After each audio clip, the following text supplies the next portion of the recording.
Everyone, this right here is a 2017 Polo GT and myself Ram, a proud owner of this car.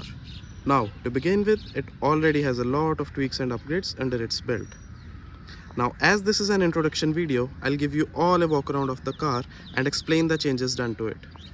Okay, so starting it off with the headlamps, which look stock but have complete LED setup in the high and low beams. And yes, the indicators too have amber colored LEDs installed in them, which in tandem works flawlessly. Now coming to the grille, this is completely stock. Actually this one used to come in Polo Trendline. This one actually looked cooler and was a little cheaper than the chrome one, so I definitely decided to go with it. Lower down, this car has a GTI conversion kit with custom painted black grills and spoilers on the sides. And yes, these sensors are functional. Moving towards the side, here are the 17-inch wheels covered in 205/45 17-inch tires. And hiding behind the wheels is 288mm big brake kit with OEM 80 pads and rotors. Now if I talk about the suspension, it is pretty much stock, with the only upgrade being lowering springs from ST suspensions, which have 30mm drop throughout the car. Actually, I wanted a car which is daily drivable, so I didn't opt for any other suspension upgrade such as some hard dampers or anything else. This has been pretty much good from, like, I have been using them from last 30 to 35,000 kilometers and I am quite happy with them. And yes, you can also notice the dark green windows which were retrofitted about 6 months ago, and trust me, this one is quite useful in hot summer days. Now coming towards the back, it again has the GTI conversion kit with the supportive tail lamps. Here you can also see the blacked out emblems. Now everything's kind of similar to normal Polos except this. I'll talk about this later in the video. Now if I talk about the roof, this was a DIY job and it's holding up quite fine, so I'm pretty happy with it. And if we talk about this is an OEM Sharkfin antenna from a Superb, which I decided to retrofit about a year ago, and this is holding up pretty good too.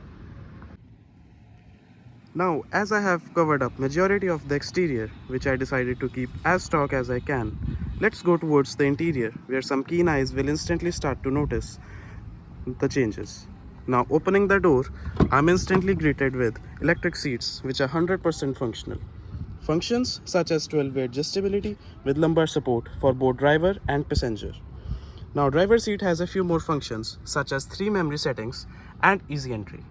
Now coming towards rest of the interior, here's another addition, the Mark 6 R-line steering wheel with red stitching, paddle shifters and piano black trims which suit rest of the interior. Right above the steering wheel, here's the Maxidot Cluster, which has analog dials, a bigger display, its own settings menu, and a lot of other features can also be activated in this, such as navigation and direct TPMS. The features which I have currently activated in this car are the windshield washer warning, indirect TPMS and hood contact switch. Now here's another set of retrofits which you can see, which is the auto headlight switch with coming home and leaving home function, and a dimmer switch which is integrated with the headlight leveling system, and it works flawlessly in the nights. As this is a 2017 model year car, this came pretty bare bones, so I have installed an armrest which is OEM. Now coming towards the front, I have installed a shift knob from the new MQB cars, and right above it, here's the RCD 340G. Now this supports Apple CarPlay and Android Auto, which I needed quite a lot. And the another big feature is this, ParkPilot, which works flawlessly. Now Polos in India only came with rear force sensors, and now I have also installed force sensors on the front with a compatible module, and it works flawlessly with 0 faults. And parking this car is now a breeze. Right above the RCD 340G, here are some buttons which are quite functional. The first one is a card holder from Skoda Rapid, which has been retrofitted. It's quite a small job. Second is the traction control button, which throws a perfect warning on the Maxidot Cluster. And third is a rear window defogger switch. This is the hazard warning light switch, which is common in all Polos. Now this has been retrofitted, as I have told earlier. This is a ParkPilot switch. From here we can manually activate and deactivate the ParkPilot, and from here we can mute or unmute the ParkPilot sensors. So cool. Now here's another upgrade, the Passat cabin light. Now I have installed this light because it has quite some functionality, as it supports 4 independent W5W bulbs But I also had other intentions of installing this, because behind these two grills there are interior monitoring sensors hidden, which is an active alarm system with anti-tow functionality. Now if anyone tries to jack up the car or tow the car, the sensors will trigger a movement inside the car and they will trigger the alarms.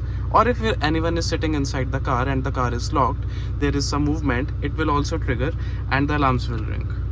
Quite a functionality. And now coming towards the performance aspects of this nugget, you shall hear this.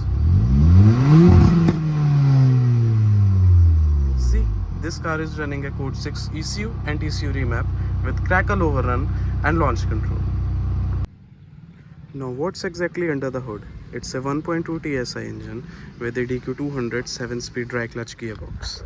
Now coming towards other hardware modifications, it has a BMC DIA cold air intake system, a DCAT downpipe with a full system exhaust and a Borla Pro Access end can, AMS oil fluids.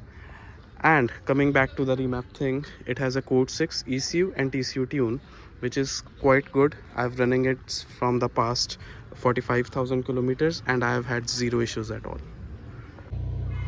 This was a little walk around video of my car in which I have tried to showcase all of the upgrades and retrofits done to this little nugget. If you want live updates, you can follow me on Candy White TSI on Instagram. Until then, stay tuned. Cheers.